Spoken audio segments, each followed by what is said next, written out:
All right, let's do this. I'm recording with or without you. If you're ready, awesome. If not, I'm just rolling into it. This episode is coming out tomorrow in 12 hours. We have to record this fast. I have to edit it up real fast and then probably release it even faster. I have a lot of work to do tonight. Yeah. It's going to be a late night. Yeah, both do. What are you doing? You're pulling faces at me already. No. You better not be yawning. No, not yet.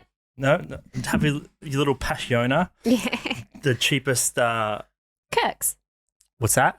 It's Kirk's. Kirk's passion fruit. Is it a passiona or is it a? It's like a passion fruit soft drink. Yeah. I don't know why we're drinking it. You got it for free, I guess. We'll just drink it because it's cold. Poor person's soft drink. Kirk's passiona. They do make a nice like lemon one. Do they? I don't think so. It's like a nice solo. It's very bitter. Anyway, it's basically December in like 3 or 4 days. I just realized as of tomorrow, it's 28 days till Christmas. So officially 4 weeks till Christmas as of tomorrow or today when you're listening to this. So I guess Christmas is on a Monday? It is on a Monday, awesome. yeah. Yeah, so 4 weeks. Only a couple of episodes left for the year. Whew, what a year. Then straight after that, we're up to episode 100. And obviously we'll make a gigantic deal about it for the 2 or 3 episodes prior. Yes. Make sure everyone knows that the milestone is coming. Yeah. Don't have anything planned for it right now. But I'm thinking maybe for the end of the year, we could do a wrap up. Not really for us in the pod, but maybe just some of the bigger news topics and things we've talked about this year. Yep. How they've changed, perhaps. And just reflect on the year that was. I was talking to someone the other day and I was saying, everyone always says the year's going so fast. Obviously, it always is. Yeah.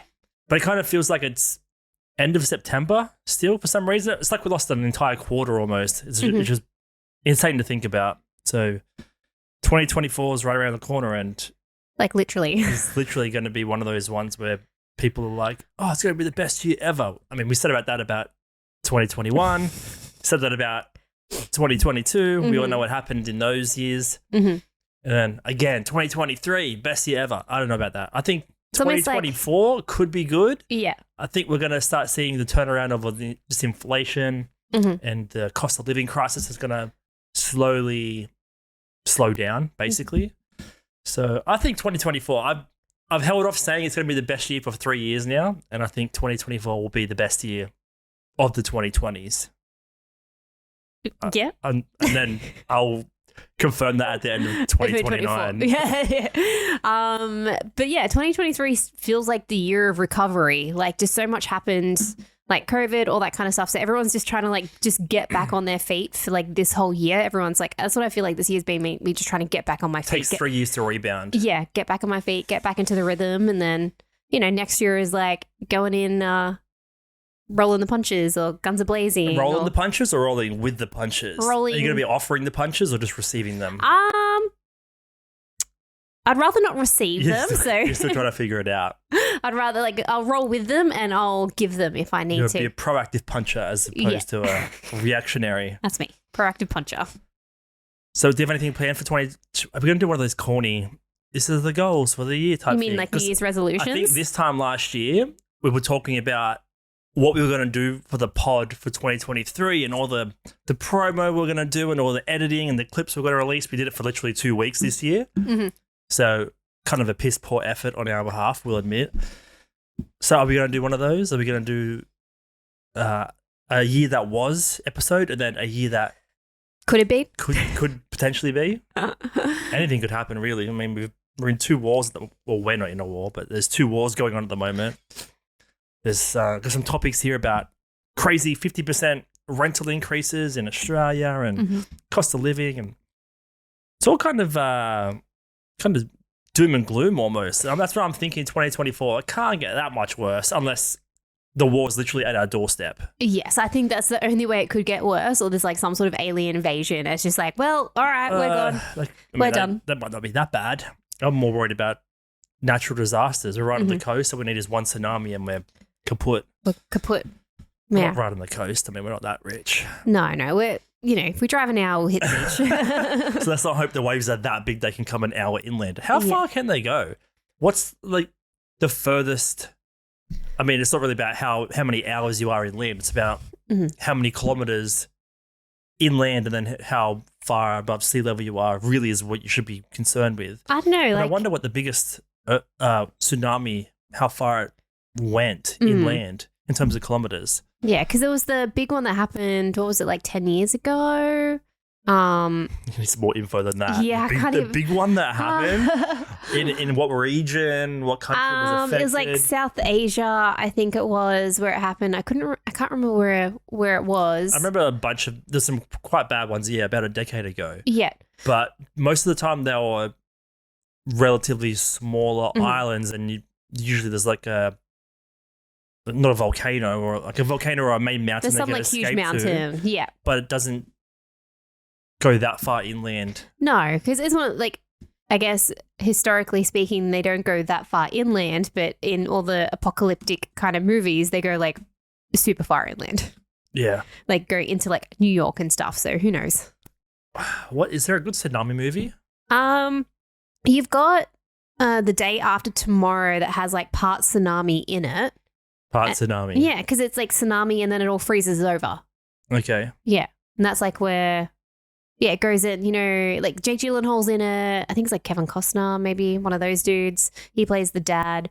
But yeah, they go into like this library and it's all like the bottom level's like flooded and stuff. Right. Yeah. Mega tsunami is a very large wave created by a large sudden displacement of material into a body of water. Ordinary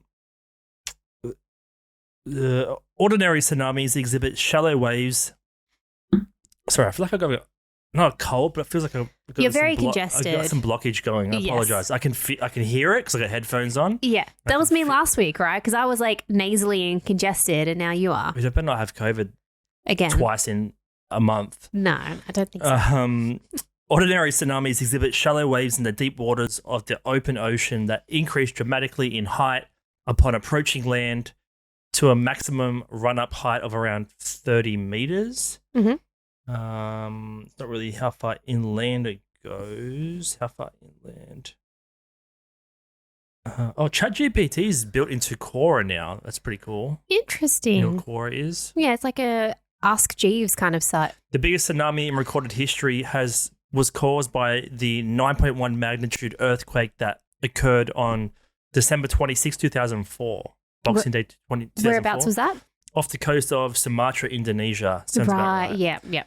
The tsunami generated waves that reached as far as 5 kilometers inland. Oh, well, we're going to be pretty fine then. 5 kilometers is not that far. No, that's like on my way to work. So yeah, it's only like 10, 15 minutes off the shore. Yes. Interesting. That's saying the biggest tsunami in recorded history. Mm-hmm. I mean, how far back does it go? 300 years? Yeah. So I wonder if you could have like a mega one that just engulfs an entire... Well, I suppose it really couldn't because it depends on... How much water's available? Well, it's a dumb way of... Like, I'm not calling you dumb. That's kind of like a dumb way of thinking about it. But yeah, but it depends on... As the ocean floor rises up to the surface, obviously it's deeper in the deep ocean. There's only so much water that can be moved up, if that makes sense. Mm-hmm. So yeah, I can't really go that far. I think we're safe. Yeah, I think if we just keep like 30K inland, which we can't afford anything closer than that anyway, renting or buying, especially I think in Sydney, we'll be safe. Just the bushfires are the concern. The only way that, I guess, because it can't happen with earthquakes, the only way that might happen if there's like a meteor or something and it like an explosion like pushes the water. That's a different story. Yeah. I don't know if I talked about this the other week. Oh, like Deep Impact. Yeah. I don't know if I talked about this the other week, that Netflix doc I was watching. Did I talk about it? I don't know what it's called.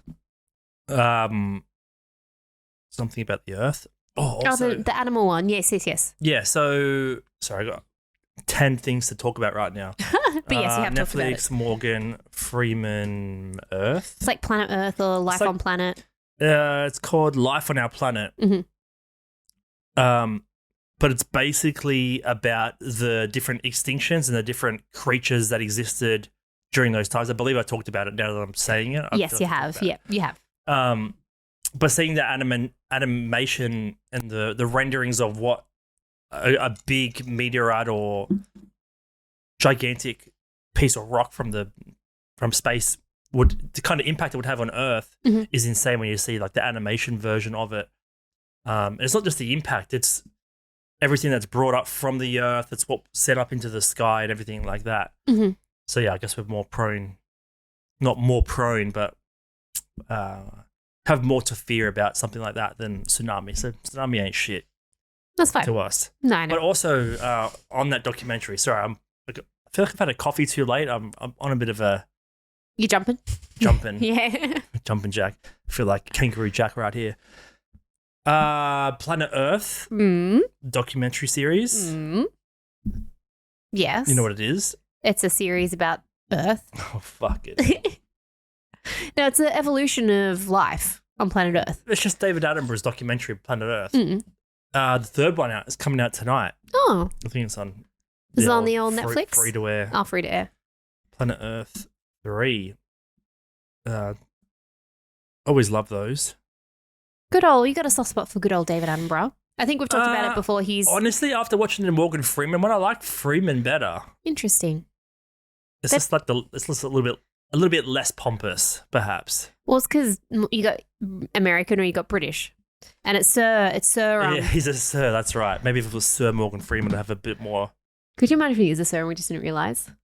Oh, why is there a rhino going through it's just an ad to get you interested. Obviously, there's no rhino walking down the middle of some kind of Bali. Yeah. Interesting. Yeah, that's out tonight. And the thing is, see there's an episode about coasts, oceans, deserts and grass, fresh water. I feel like a lot of the times it's just the same animals. They just have newer footage. Yeah. That makes sense. Oh, this is interesting. An episode about heroes. Oh. We meet some incredible conservation champions of nature's front line, fighting to preserve the future of our planet. Oh, that's interesting. That's new. Well, that's like we've got only a certain number of like animals and plant life and all that kind of thing, right? So it's not like they're inventing or finding. It's very rare to find like an animal that's been extinct. You're like, oh, happens pretty frequently. You'd be surprised. Oh, really? A lot of the times, the more insects and frogs and things. Right. Okay. But I reckon you could once a week you could find an article about some either new species that was discovered. And usually it's like some flying fox that now it's spotted or now it has different coloured spots or it's like a slight variation and it's technically a new species. Yeah. Or they actually discover a species they thought was extinct. Yeah. I know when we went to Vietnam, before we went there, I was watching a bunch of nature docos and stuff because most of the documentaries about Vietnam are about the war and things like that. So I'm like, I just want to see more about less about the war, more about the culture and the animals and plant life and things like that. But there's a lot of animals that haven't been spotted or recorded since the Vietnam War. Right. Because there's so much destruction of the natural wildlife and everything Makes like sense, that. yeah. Or was it Agent Orange? I'm pretty sure it was Agent Orange they used it. Yes. And a lot of things they thought had died out, but are actually starting to be rediscovered now. So a lot of the time it's because of human impact that they think things are gone, but it's quite frequent that they either discover a new species or discover a once thought extinct. I don't know if that makes sense. Well, sorry, my sinuses are like really annoying me, and I'm sure it's annoying to listen to, but it's fine. I have to deal with it. It's all good. You're right. Keep talking. No, you talk. I've been talking for 13 minutes 57 straight. You have. I don't know. Should I go through maybe one or two? No, we'll stay on the top. Don't just like completely derail it and go somewhere else. Like I'm just looking at extinct animals in Google News now, and I mean, look, 3 days ago, 4 days ago, 2 weeks ago, 3 days ago. I mean, they're not all exactly articles about animals, but it's quite frequent. Quite frequently, there's an article about extinct animals and finding them, which is interesting. It'd be a cool job. Just be like, the spotted red-necked wallabies not extinct. We found it, guys. Awesome. Yeah, nice. It would have to be like some sort of hunter or like farm or whatever. They'll be like, you need some footage of it, right? Some proof. I don't think it'd be hunters or farmers. They'd probably just not biologists. What's the? Well, like conservation biologists. Yeah. Like I did it at uni for like 3 years before I changed to nutrition, and then there's different ways of assessing habitats and things like that. A lot of the time they will work in quadrants, so they'll pick a particular area and then section it off into what they call quadrants, and you just choose the size of the quadrant, 2 meters square by, or not 2 meters square, but 2 meters by 2 meters. Mm-hmm. And then you like walk down a path, for example, and then you put some sort of, what would you call it? Like a recording device? No, imagine you just had a ruler and you measured out 2 by 2 meters, and you call that quadrant 1 or quadrant 2. Yeah. And you go down and you note what species, depending on whether you're studying animals or plants or whatever it is. Yeah. This is what we did in one of our classes. And then you note what species is within that area. Mm-hmm. And then you move and just do that over the course of whatever area you're doing. Right. Let's say you're doing 100 quadrants at 2 by 2 meters, and then you can see the density or how frequently this plant species or this animal species has been noted per quadrant. Then you can sort of extrapolate a little bit. That's a very basic version of what some of them do. Right. That's how you get data about what exists where. Mm-hmm. I feel like you haven't talked at all. Look at the camera and say something. Hi, people. Hi, how's it going? Drew's on a roll with his topic about, earthquakes and tsunamis and, conservation of natural plant life Well, we and can talk animals. about boring things like tech and apps if you want. No, Talk about real world things that matter, Yeah. Existence, life. Because it's like when you have the quadrants and stuff, right? So you just have, I guess you'd have like a whole forest and then go through and just, it almost sounds like, because you know how we did the archaeology one where you just like have a quadrant and you kind of just this is basically what you would excavating do. You just like section it off and then you'd record what's in each quadrant. Right. This is just preliminary, like literally conservation bio 101 stuff. Okay. I'm not an expert. I'm just telling you what we did. For example, we went up a short mountain and just recorded what ferns in particular. Did you have to know were what the growing. plants' names were? Yeah. Okay. Or we're not. Well, you can learn that afterwards, but you kind of have a mission because it's science. You're working for a hypothesis. Yeah. You're trying to confirm something doesn't exist. Yeah, it would be so much easier now, though, right? Because you've got, imagine to like 20 years ago where Well, I didn't you do had it 20 years ago, but okay. No, I'm just like, but you had like terrible cameras and you were like, it was mainly like recording by hand or like live accounts, but now you have like 4K. Drones, all in-depth. that sort of stuff. Yeah. Oh, drones would be such a good thing as well because you'd be able to do the top of canopies and everything and be able to see, whether it's monkeys or birds or things at the top of there that you normally wouldn't be able to see. Yeah. Yeah. Yeah, there was another class we did called, and it was not really about drones, but it's basically it's just assessing things from a satellite point of view. Right. What was it called? Spatial science or something? Interesting. Sorry, I'm just reliving. Aereo science? Geographical spatial science. And it's how they like map different terrains, Right. and that sort of thing. Sorry, I'm just like reliving the past. That's really interesting. And then obviously that's helpful for like I don't know if you want to buy a 100-acre farm and you want to be able to get an overall picture of where the valleys are, where the forests are, that sort of thing, as opposed to doing that on the ground. Is kind of pointless to a degree because you can't see it all in comparison. Oh, there's 10% forest. The lake in this piece of land occupies this amount of space. That sort of thing. Okay. So sorry, I just remember GIS. That's what it's called. Geographical Information Systems. Yeah. There's so much software and stuff. So, for example, it's like Google Maps. You know how you can filter between, like, if you want the street view, street view, but if you want like just the roads, or if you want just like the vegetation, you can choose those different layers. Yep. That's sort of that's part of the like a biology degree. Okay. Super interesting. It is interesting. But yeah, and maybe that's why, like you're saying, like more things are getting discovered all the time. It's just because technology is a lot better than what it used to be, and being able to find all these little, things that are down in burrows or.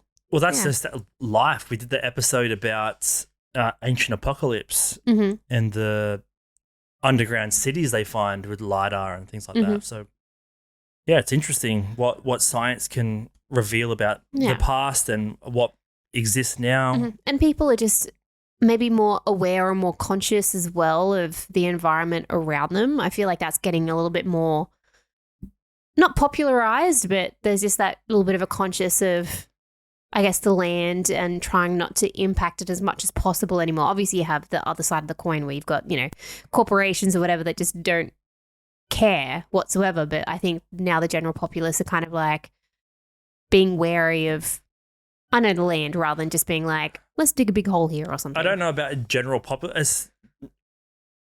I'd say it's the majority of people don't care. Mhm. They used to just want to watch Netflix. They want to play on their app. They want to be distracted. Mhm. But there is more interest. It's definitely not in the majority, but there is more interest in people, I guess, is reconnecting with the land. Like I've literally, for the last 2 weeks, done nothing but research farming, Yeah. homesteading. I was going to say, just knee-deep permaculture. homesteading. Yeah. I've listened to probably a good 20 hours of audiobooks in the last week about permaculture and harvesting your own vegetables and bees. And really all it comes down to is reconnecting with a way of life that everyone was doing 50, 60 years ago. And it's like that 50-year period from World War II when everything Started getting industrialized. Yeah. Up until now, with the internet and technology makes it even easier to escape our traditional roots. There's like 60 years where we kind of just like moved away from everything. And now I know for myself, I'm just like, need to like kind of reconnect back to it. Yeah. How far down the line can we go where it becomes Like almost impossible. impossible? Yeah. Like another 40 years of just going more tech, more AI, more YouTube and more social media, and more and more and more. The harder it's going to be to like tap back in to, I guess it's our DNA, right? Like it's who we are. Two humans have been for thousands of years. Obviously more barbaric at times, but in terms of living off the land and being part of the ecosystem instead of just ruling the ecosystem, like sooner or later we have to revert to that. It's kind of like what's it gonna take? Is it gonna take a tsunami, or is it gonna take a like an electricity meltdown when no one's got electricity and everyone has to revert back to the old ways of farming their own land to survive? Yeah. I think that's why people are starting to come back around to those traditional ways. But I wouldn't say it's the general populace. No. I'd say it's more interesting. Yeah. I'd say more people are aware than kind of like 10, it's 20 not years decreasing, ago. but it's like the rate of population growth versus the interest. I think the rate of population growing outstrips it dramatically. Yeah. And 50 years isn't really that long ago in the grand scheme of things. Like obviously it feels so long for us because it was before we were born. Like we're both 35 now, and 50 years ago was only 1973. Yeah. And people were still and I think I can't remember what it was I was listening to, but it was just like you have a think about like your grandparents kind of knew how to do everything, and now we as millennials or whatever it is, we outsource everything. We outsource someone to do it for us because whether we're time poor or working more, whatever it is, where, 50, 60, 70 years ago, people, you couldn't outsource it. You'd have to fix it all yourself. You have to learn how to do all of it. Like plumbing, carpentry, electrical stuff. Like I think electrical stuff was probably pretty basic back then. Or it runs in the family and the information's passed down as opposed to, let me find an apprentice in the local town. Usually it's just like a family business. Yeah. But this is a book I was reading or listening to rather called just Mini Farming or something. And that's the exact point that I'm making is 50 years ago, you would know all the farming terms because everyone had to. There was no supermarket. The supermarket didn't exist. There was nowhere to go and buy anything.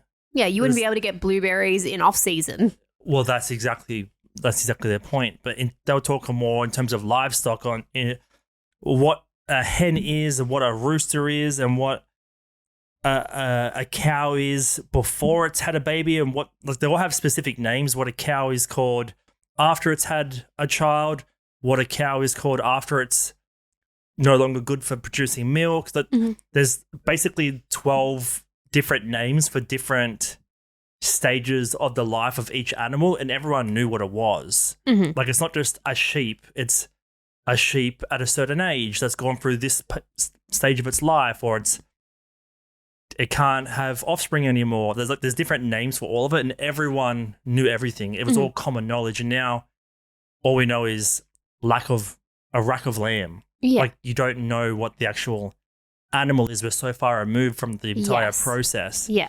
And that comes, again, from World War II, where things were rationed and then everything became commercialized and industrialized.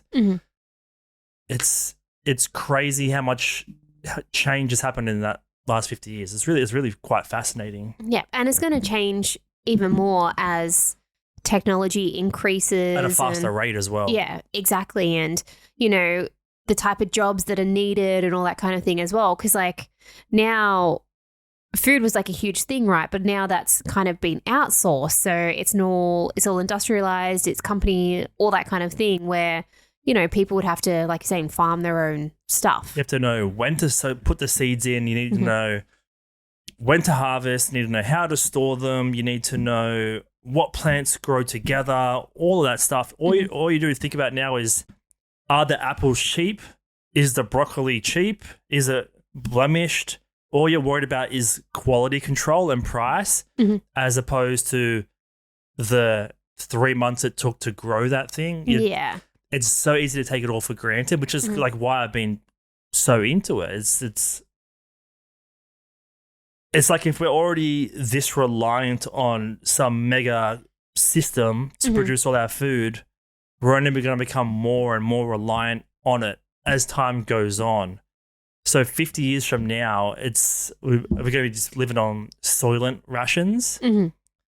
It's just really it's kind of crazy. And then, I mean, we're listening to that book in the car the other day about I should know all this stuff because I did nutrition at uni, but you don't learn about, all you do is learn about an apple has this much calories or vitamins. You don't learn that much about the food supply system. Or the way it's like grown and the soil. Transportation, energy costs. It's you're more about, like, nutrition's more about the outcome rather than the actual process it took to get there. It's the health as opposed to the, I guess, well, just the system that got it there. Was it? Yeah. And there's so many different stats you can hear. You don't know whether to believe them or not, but it's something like most towns only have enough food supply for like 3 days. It's the constant import, the constant shipments coming in.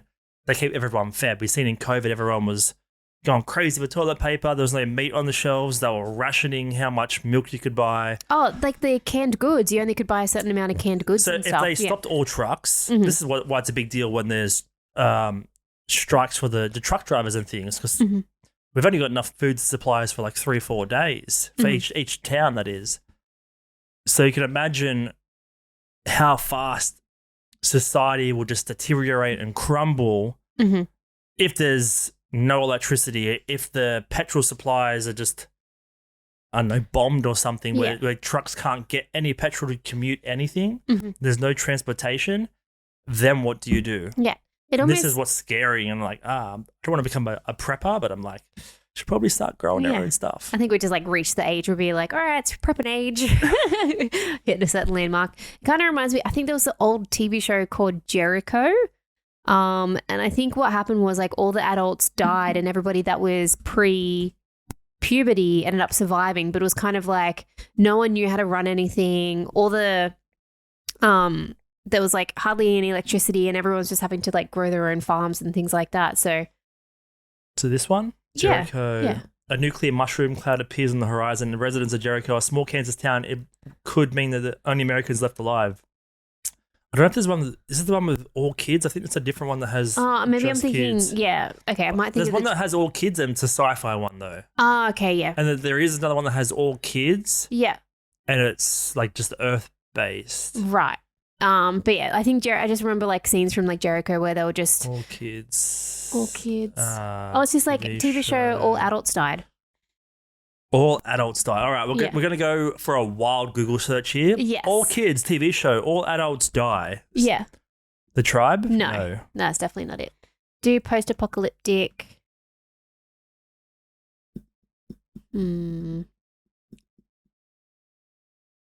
No. So just go TV show, all adults die, post-apocalyptic. I'm definitely not as good as Jamie on JRE. No, because like the kids grow up. What was it? The Tribe. That's just a poor ABC show. Is it sci-fi? This I feel like it's this No. thing. The 100? No, 'Cause that that's is the, one. That's the sci-fi one. That's the sci-fi one. Just get rid of So kids farming TV. no, because adults they're not die. kids anymore. That's the thing. Like everybody that was. Teens? I hear what you're saying. Okay, we're never going to find it. No, just search Okay, TV the final show. search. All right, TV show. All adults die. All adults die or disappear. Die. All adults die. We're getting a lot of the Tribe. We're getting the Tribe. We're getting the Society. No. Lost. No, that's fine. Never gonna find it. That's all right. That's a bummer. That's fine. It's really wants us to watch the Tribe. Old TV series about a show where all adults died and only teenagers were left to fend for themselves. I think it's called The Tribe. Based in Australia. Jeremiah? Maybe it is Jeremiah because I was You like was close. Jericho. It was close. Yeah, Jeremiah. Post-apocalyptic. Yes, this is it. This is it. All right, we're gonna watch okay. after all that effort. Wow, we got there in the end, guys. Yeah. Let's watch a trailer because I'm sick of talking Jeremiah. and I need a. Yes, I remember. Okay, that's what it's called. Because it's like I'm like, it's not it, Jericho. They all grow old. They're just all left to fend for themselves. It's been 15 years since the Big Death wiped out everyone over the age of innocence.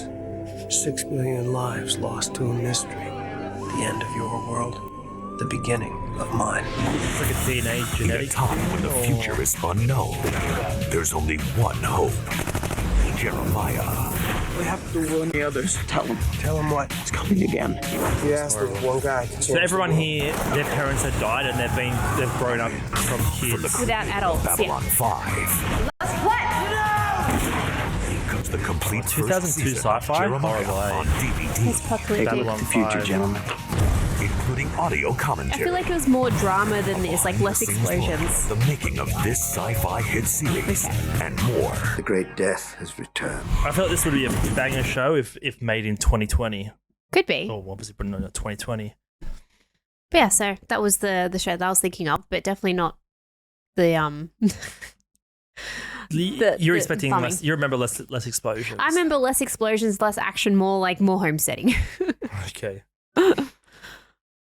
Yeah, so that's what I've been up to, watching a bunch of farming content, and it's because of this. It's because of rent is just insane Yes. at the moment. We're very, knock on wood, very lucky with the property that we do have. We happen to lock in, not lock in. We had a 10% increase this year. Yes, yeah. So we've been here for 5 years. Yes. I think it was 520 when we first moved in. Now it's Mm-hmm. 660. Yes. So not the worst, No. but I read a bunch of articles this week about people getting 30, 40, 50% Mm-hmm. rent increases. And then this article is pretty interesting. I don't know.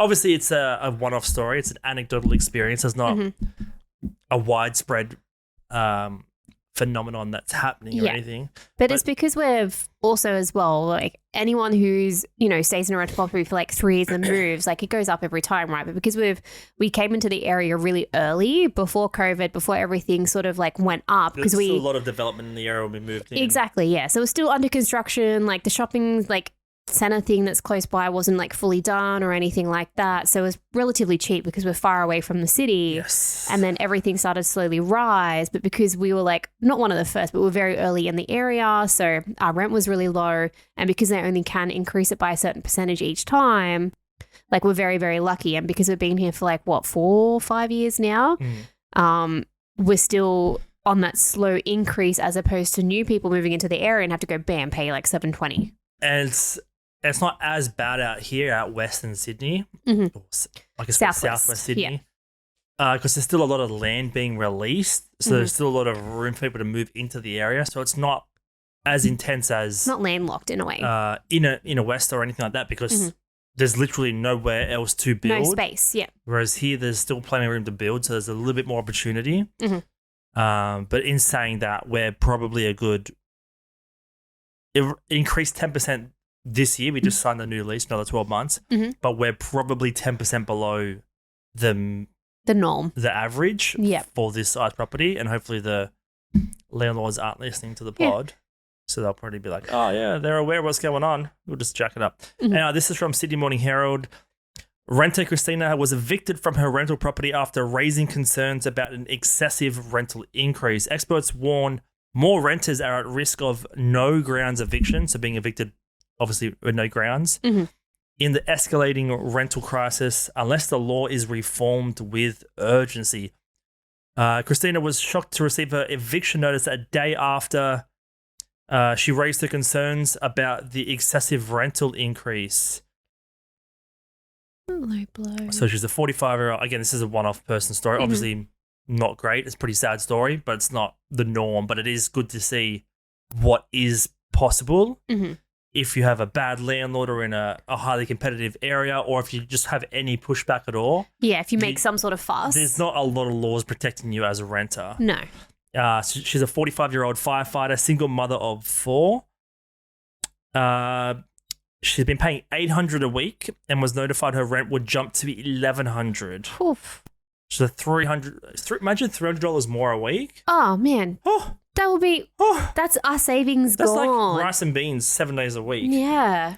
She counter offered $975, but the agent came back asking for $1,200 a week. What? So obviously just a shit real estate agent, or not even shit, just like just crappy landlord. doesn't care. Knows they can get a tenant tomorrow if they need one. So she's basically they counter offered more than the initial price, and then she agreed to their first price. Yeah, which shows you have no wiggle room. You really just don't have anything to go on. You're stuck. All you can do is pay the increase or try and find somewhere else, which is going to take weeks and weeks and weeks. Yeah. So she agreed to the $1,100 and considered taking extra shifts or getting a second job. She is not alone. Listen to this stat, y'all.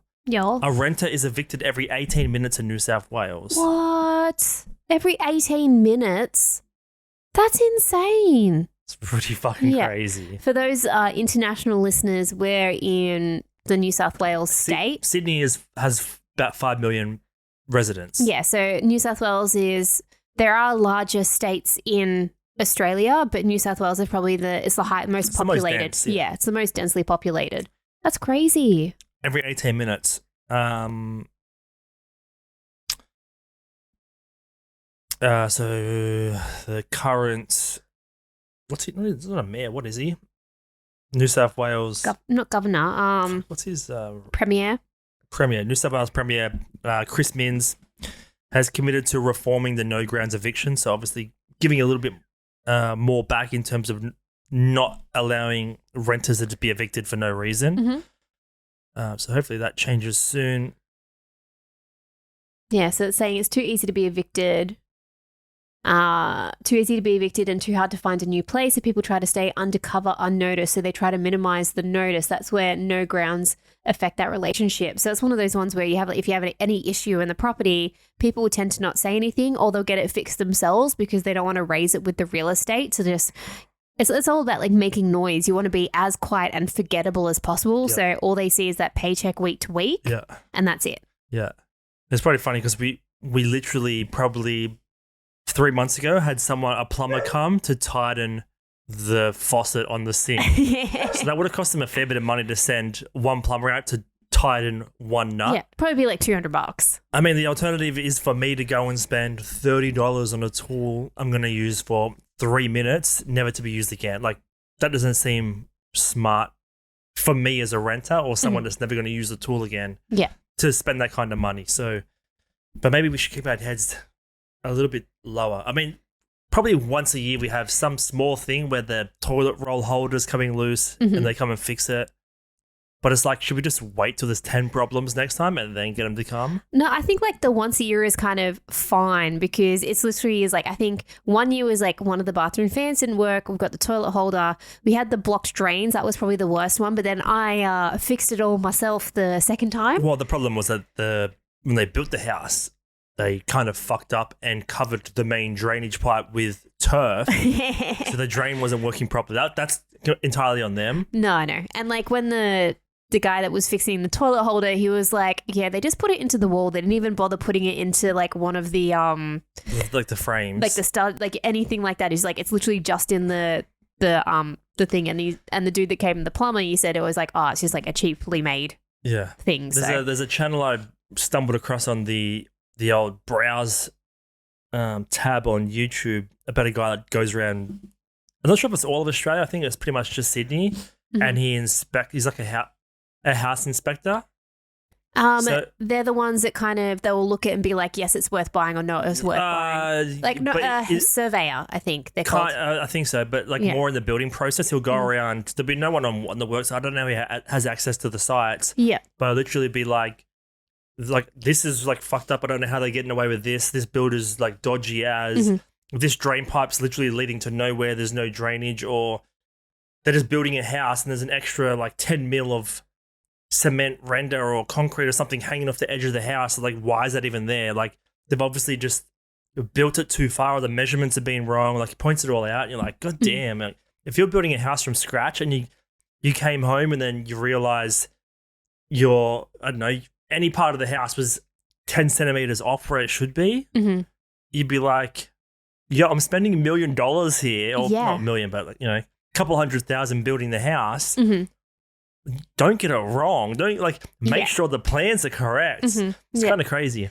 Well, it's like the what's the like grand designs and stuff, and all those issues that people have like when building houses and trying to get good. Even something, you know, the TV show The Block, right? Like, people are building their house, the foreman comes in and be like, this is wrong, this is wrong, this is wrong. You have to change it. I'm not passing this. Well, that's right. At least you have someone there. Like the guy that's doing these YouTube videos is basically doing it after it's been done. There's no way, you can't just shave off a part of the building. Yeah, you can't. So, but yeah, this is a graph about the median rental prices over time. So look at that hike in 2022, man. Yeah, so it went from 2020 being, this is for Sydney, for a house, it went from 520 up to now it's 720. And I mean, you can't blame the landlords. If their mortgages are going up, I think there's been 12 or 15 rate increases in the last 2 years or whatever it is. I don't know the actual numbers, but there's been a dozen or so rate increases. Has to get passed on to someone. They can't just be like, yeah, we'll keep the rent at 520 while we pay more every month. The mortgage it makes and no stuff. sense. No. It is what it is. But seems like the year 2020 was the year to buy a house. So hopefully it goes back down. down. This is what I'm saying. 2024. Let's hope that it's going to come back down. But the thing is, once you're paying this amount, the landlord's not going to be like, oh, our mortgage repayments have gone down. Yeah, let's decrease the amount. Instead of getting $720 off you now, let's just roll back to $620. We'll take less every week. Yeah, why not? Never going to happen. No, it's rare that prices will decrease. So that's what I haven't been long enough to know the ins and outs of it technically. But my assumption would be, if the mortgage rates come down next year or start trending down over the next 2 years, this rent's not going to come down. No. So if you're still renting in the next 2, 3, 4, 5, 10 years, and the rates come back down to 1% or below 1% where they were for half decade, like, it's going to suck to be a renter. Yeah, 100%. Because there's no way of decreasing your cost of living unless you're living on rice and beans.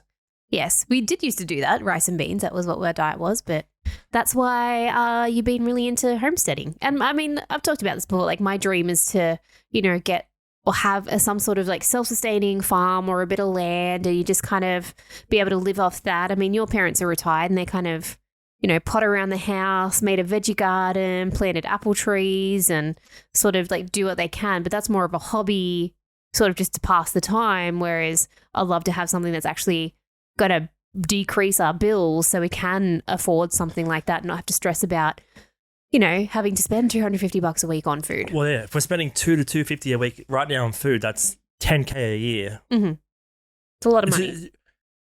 To be self-sufficient enough where you're growing and harvesting 100% of your food, and that includes meat and dairy and stuff, which is obviously a nightmare to think about doing. Mm-hmm.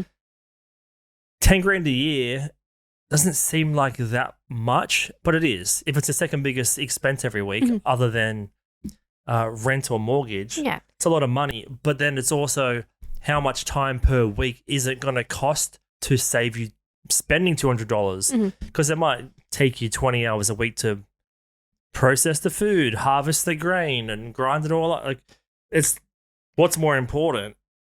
So, yeah. Well, and if your yearly income's like 60 to 80,000, like 10K is a lot of money. 10K is a lot of money. Yeah. Yeah. It's gonna be a struggle. It's gonna be a struggle. It'd be interesting when we're doing episode 1500. Yeah, to see where in we're 30 at. years. To be like, we're literally just living on meal replacement powders because everything else is too expensive. Yeah, bug so bars. we're hunting online for the cheapest meal replacement powders every week. Yeah. Well, I mean, that's why side hustles are just, we see when we're looking for articles or things to talk about on the pod, literally at least one in like 20 is how to have a side hustle. These people and their side hustles, like everyone's looking for alternative ways to make more money, whether it's having a second job or having an e-commerce business online or, having pictures of your feet on. Everyone's just like, trying to figure out ways to make another bit of income just because it's getting a bit ridiculous. We're not ridiculous, but it's getting just a bit too much that one job or that one, you just might have an average job or whatever it is, can't support the life that you want or the life that you dream of having. Listening to a podcast today and they're talking about, if you have parents that can go guarantor on a mortgage for you, that's awesome. Yeah. But it's getting to the point now where some grandparents are, I don't know what the phrasing or the terminology is, but they're doing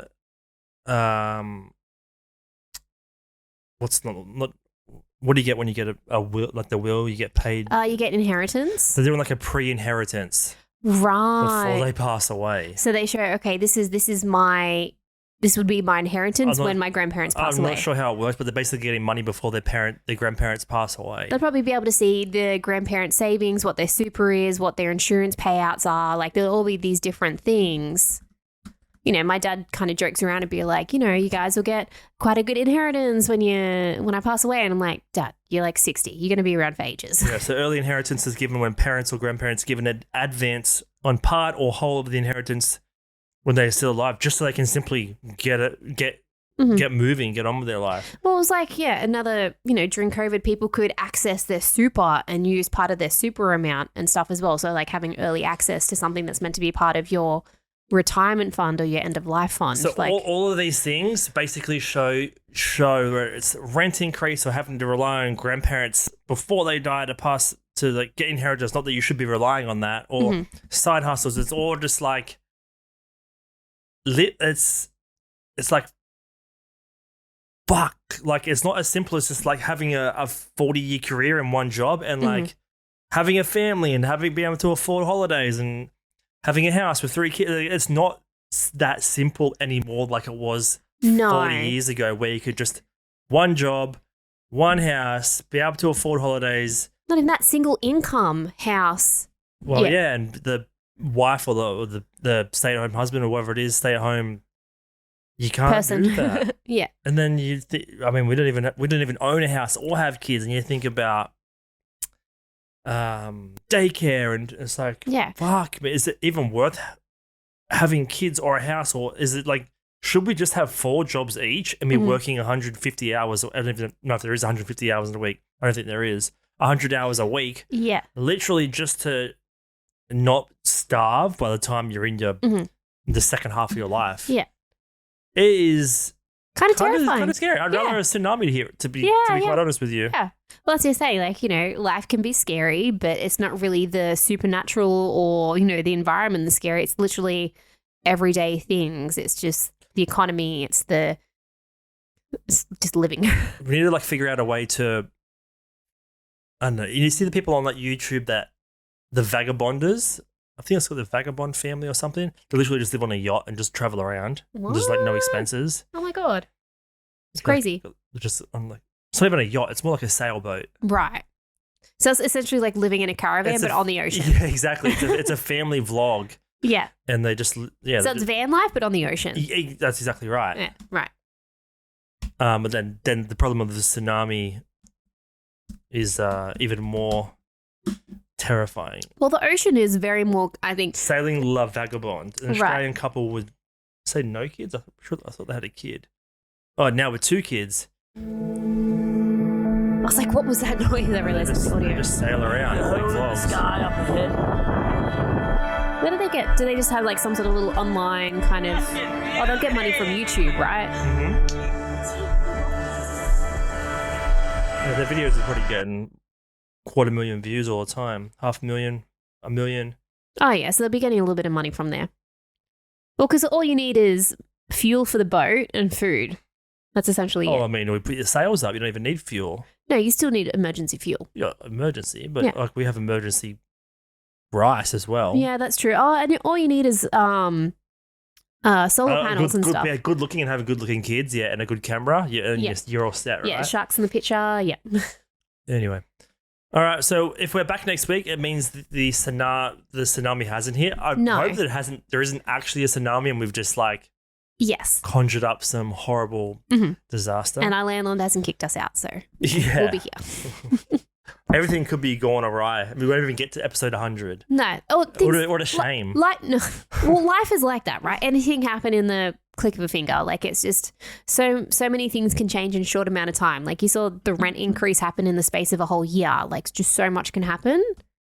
And it's just about trying to be mentally strong and looking after yourself and looking after each other. And that's a whole different conversation. But I think that's why it's so important to have avenues to be mentally strong, because it's not going to get easy. We're not going to get into this place where our parents or grandparents did. I'm not saying it was easy then, but they had their own challenges back then.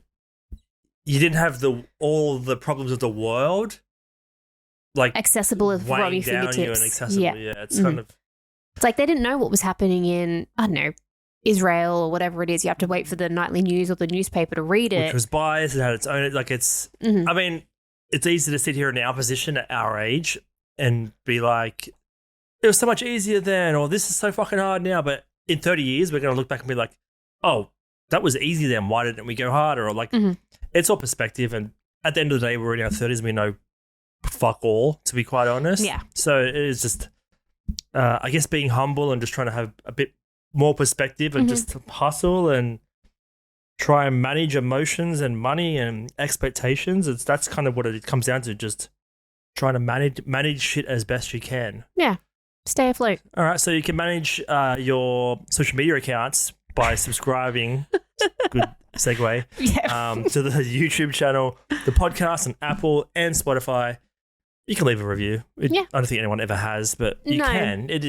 It's the option. I think there's one review. I think someone's left one review. Was that you on your anonymous account? Maybe it could have been. It'd be like, this show is so good.